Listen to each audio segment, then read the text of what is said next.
All right, here we are with the digestive system. This is lecture number 4 of chapter 14. So let's get started. Now, the major functions of the digestive tract are usually summarized in 2 words: digestion and absorption. However, many of its specific activities, such as smooth muscle activity and certain regulatory events, are not really covered by either term. To describe digestive system processes a little more accurately, we need to consider a few more functional terms.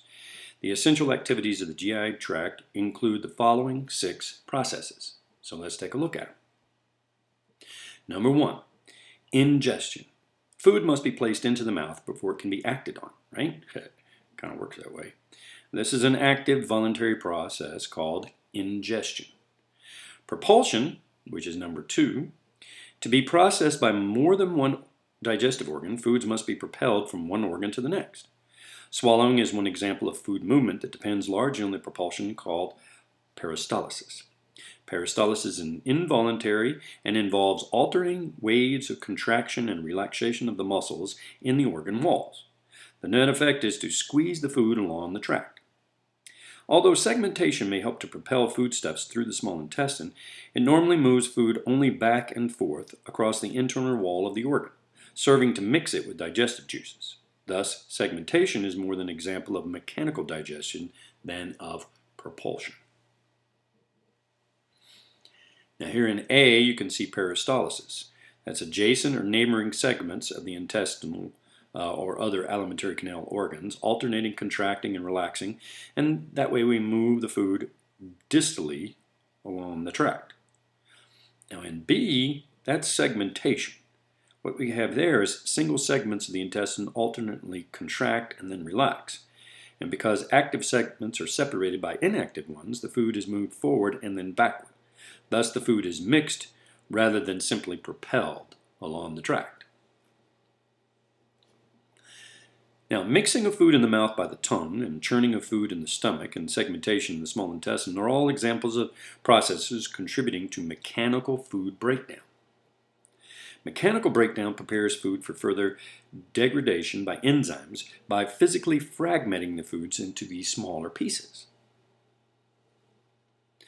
Now, the sequence of steps in which large food molecules are chemically broken down into their building blocks by enzymes is called digestion. Now, in this figure, we can see carbohydrate digestion and absorption. And in this one, we see protein digestion and absorption. Then we have lipid digestion and absorption. Pretty cool. Now, absorption is the transport of the end products from the lumina of the GI tract to the blood or the lymph. For absorption to occur, the digested foods must first enter the mucosal cells by active or passive transport processes. The small intestine is the major absorptive site.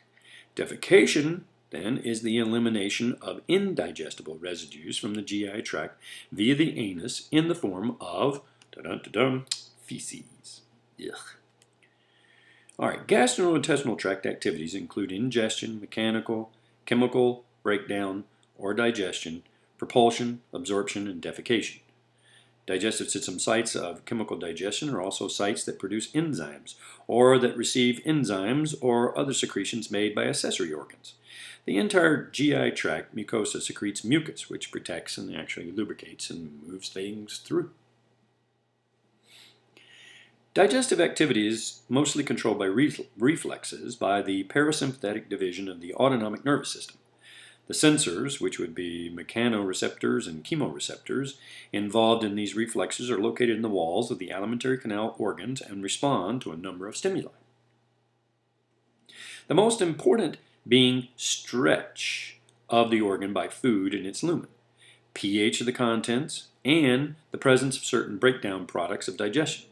When these receptors are activated, they trigger reflexes that activate or inhibit the glands that secrete digestive juices into the lumen, or the hormones into the blood, and the smooth muscles of the muscularis that mix and propel the foods along the tract. Wow.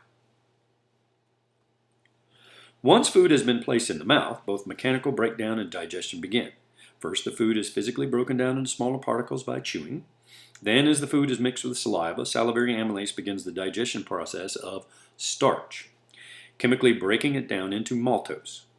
The next time you eat a piece of bread, chew it for a few minutes before swallowing it, and then you're going to notice it's going to taste a little sweet because the sugars are being released. Essentially, no food absorption occurs in the mouth. The pharynx and the esophagus have no digestive functions whatsoever. They simply provide a passageway to actually carry the food to the next processing site, which is the stomach. Now, for food to be sent on its way from the mouth, it must first be swallowed. Right? Got to swallow that stuff. Right? It's called deglutition. Say that 3 times fast. Or swallowing is a complex process that involves the coordinated activity of several structures. You got to have the tongue and the soft palate and the pharynx and the esophagus. Can't do it without all of them. It has 2 major phases. The first phase, the voluntary buccal phase, occurs in the mouth. Once the food has been chewed and well mixed with saliva, the bolus, or that food mass, is forced into the pharynx by the tongue. As the food enters the pharynx, it passes out of our control and into the realm of reflex activity. The second phase, the involuntary pharyngeal esophageal phase, transports food through the pharynx and the esophagus. The parasympathetic division of the autonomic nervous system, primarily the vagus nerves, remember those, controls this phase and promotes the mobility of the digestive organs from this point on. All routes that the food might take, except the desired route distal to the digestive tract, are all blocked off.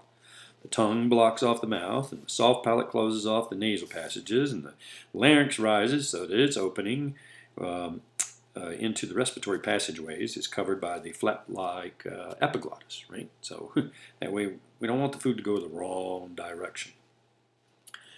Now, food is moved through the pharynx and then into the esophagus below it by wave-like peristaltic contractions of their muscular walls. First, the longitudinal muscles contract, and then the circular muscles contract. Once food reaches the distal end of the esophagus, it presses against the cardioesophageal sphincter, causing it to open, and then the food enters the stomach. The movement of food through the pharynx and the esophagus is so automatic that a person can swallow and food will reach the stomach even if he's standing on his head. Pretty funny. Here we can see in A that the tongue pushes the food bolus posterior and against the soft palate. And then in B, the soft palate rises to close off the nasal passages as the bolus enters the pharynx. And the larynx rises so that the epiglottis covers its opening as peristalsis carries the food through the pharynx and into the esophagus. The upper esophageal sphincter relaxes to allow the food to enter. And in here, you can see the upper esophageal sphincter contracts again as the larynx and epiglottis return to their normal positions and peristalsis moves the food bolus inferiorly and on down to the stomach.